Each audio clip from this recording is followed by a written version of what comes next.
अमरीन, अमरीन आप इधर आओ। जाओ घूमता ना घूम बता दो। आराम आराम से आराम से। ये है अमरीन, ये 12 वर्षीय बच्ची। ये समझ से परे है। इनको किशोर उम्र में कहें या युवा उम्र में कहें, और या इनको नाम दें बच्चों का। जुबेर इधर आएंगे, आप इधर सीढ़ी तक जाएं जरा। ये है जुबेर, 20-22 वर्ष की उम्र इनकी। हमारा क्या नाम है? नाम बताओ। हैं? जुबेर। अच्छा, अभी कहाँ घूमे आए? कहाँ घूमे आए? तुम्हारा क्या नाम है? अमरीन। अच्छा, खाना वाना खाया अभी? क्या खा ली? हैं? ओटी खाई? अच्छा, अकेली ओटी खाई कि सब्जी भी खाई? क्या खाया? अच्छा, जाओ अंदर जाओ। अंदर चली जाओ। चली जाएगी। रफीक इधर आओ, बैठो बैठो बैठो। अब बताओ क्या नाम है तुम्हारा? रफीक है। रफीक है। हाँ। तुम ऐसे ही चलते फिरते हो? हाँ। हैं? हाँ। इलाज मिलाज कराया था कभी? नहीं कराया। खला है। चल नहीं पाते? नहीं। और साइकिल से? नहीं। ये शफीक खान साहब का घर और पूरा इनका जो रोजगार या इनकी आर्थिक स्थिति आप इस घर से अंदाज लगा सकते हैं। और मूल रूप से खेतीहर मजदूर, और बेटियां या घर की जो महिलाएं हैं वो सब बेटियां ज़्यादातर यहाँ पर ये बीड़ी बनाने का काम करती हैं, और बीड़ी बनाने से और मजदूरी से ही इनका पूरा रोजगार चलता है। ऐसे में इस जेनेटिक डिसऑर्डर जैसी दुर्लभ बीमारी के उपचार के लिए ये परिवार कैसे आगे बढ़े, या इसका इलाज, इन बच्चों का इलाज कैसे हो, और जीवन भर माता पिता इन बच्चों को किस तरीके से आगे बढ़ने या इनके जीवन यापन के लिए माध्यम बने, ये इस परिवार के लोगों को भी समझ में नहीं आ रहा है और ग्रामीणों को समझ में भी।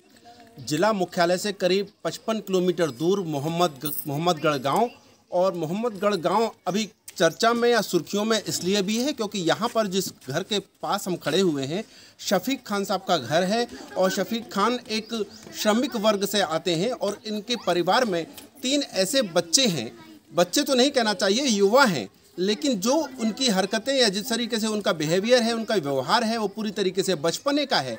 32 से लेकर 14-15-16 की उम्र से और 32 वर्ष तक की उम्र के यहाँ पे 3 बच्चे, और इन तीनों का बच्चों का व्यवहार और इनका चलना फिरना या पूरा जीवन वो है बिल्कुल बचपन में जिस तरीके से छोटे बच्चे घुटुओं चलते हैं, पैदल घुटने के बल चलते हैं, रेंगते हैं, उसी तरीके से यहाँ पर अभी भी 32 वर्ष की उम्र में यहाँ पर रफ़ीक, जुबेर और अमरीन यहाँ पर इसी तरीके से हैं।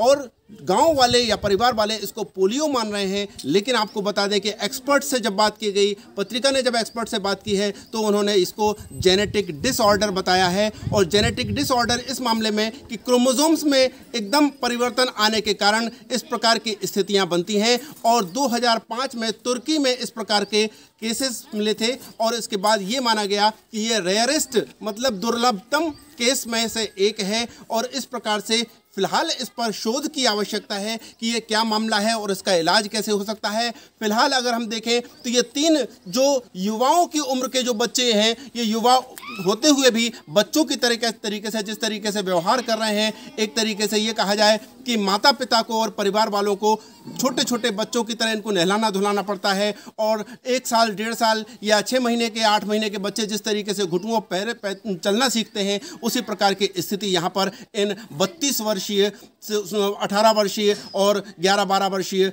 बच्चों की है। तो आपको दिखाते हैं कि यह किस तरीके का यहाँ पर माहौल है और किस तरीके से इन बच्चों की स्थिति है। जुबेर के और जो रफ़ीक हैं और अमरीन हैं, इनके नाना से बात करेंगे। आप बताएं, अपना नाम बताएं। मेरा नाम मोहम्मद अली है। ये बच्चों को कब से कैसे देख रहे हैं, उनकी क्या परेशानी ये है? बच्चों को पैदाशी मतलब ऐसे थे ये मतलब जब से पैदा हुए हैं इनकी हालत सही नहीं थी और गरीब स्थिति का वो शफीक थे जो आज तक कुछ नहीं करवा पाए और ना कोई ऐसी मदद उनके लिए मिली। तो इनको चलने फिरने में कैसे क्या होता होगा इनका? बस चलना फिरना, बस उनकी माँ है जो सेवा करती हैं, लेटरिन भी धुलाती हैं, सफाई भी वही करती हैं, नहलाना धुलाना, हर चीज़ खिलाना पिलाना सब उनके माँ बाप ही करते हैं। आपको बताया कि गांव के लोग और परिवार के लोग मान रहे हैं कि इन तीनों बच्चों को पोलियो के शिकार हैं ये, और तीनों बच्चों को पोलियो की बीमारी है। लेकिन जिस तरीके से एक्सपर्ट्स का कहना है, विशेषज्ञों का कहना है, बड़े डॉक्टर्स का कहना है, वो ये कहते हैं कि जेनेटिक डिसऑर्डर के कारण ऐसी स्थितियां आई हैं। विवाह के बाद, शफीक खान के विवाह के बाद जब क्रोमोसोम्स में बदलाव होता है तो क्रोमोसोम्स की गड़बड़ी के कारण यहाँ पर इस तरह के बदलाव देखने को मिलते हैं कि शरीर तो विकसित हो जाता है बड़ों के रूप में, जैसा कि आप देख रहे हैं। ये रफ़ीक यहाँ पर दिखाएं कैमरामैन हमारे, ये रफ़ीक जो आपको 30-32 साल के एक अच्छे परिपक्व युवा के रूप में दिखाई दे रहे हैं आपको, लेकिन परिपक्व युवा होने के बावजूद भी ना तो इनके मानसिक रूप से विकसित हो पाए हैं और ना ही शारीरिक रूप से।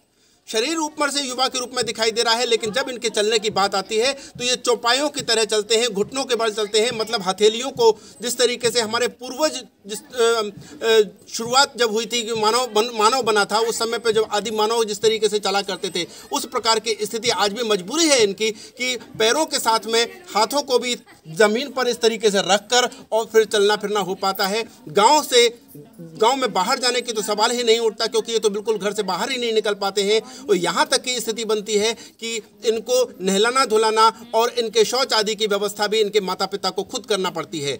जेनेटिक डिसऑर्डर है, एक शोध की बीमारी है। आपको बता दें कि एक्सपर्ट का कहना है कि 2005 में टर्की में इस प्रकार के केस सामने आए थे और बहुत रेयरेस्ट मतलब दुर्लभतम बीमारियों में से एक है। लेकिन क्या इसका कोई शोध नहीं हो सकता? क्या इसका कोई इलाज नहीं हो सकता? अगर हो सकता है तो इस गरीब परिवार पर सरकार की नजरें इनायत होना चाहिए। स्वास्थ्य विभाग को देखना चाहिए कि ऐसा क्या कारण है कि जो इनको इस तरीके के जीवन यापन करने के लिए मजबूर होना पड़ रहा है। अभी शुरुआत है, माता पिता साथ हैं, लेकिन आगे क्या, किस तरीके से होगा इनका जीवन यापन और क्या इनकी स्थिति सुधर पाएगी? अगर सुधार हो सकता है तो एक गरीब तबके के इस परिवार को पूरी मदद देना चाहिए सरकार को, और स्वास्थ्य विभाग को आगे बढ़कर यहाँ पर मेडिकल कैंप के साथ में मेडिकल ट्रीटमेंट और स्पेशल टीम के साथ में काम करना चाहिए, जिससे कि इस परिवार को, इन तीनों बच्चों को, तीनों बच्चे नहीं बल्कि युवा हैं लेकिन बचपन की स्थिति में जो जी रहे हैं उस स्थिति से निजात मिलना चाहिए। पत्रिका से गोविंद सक्सेना।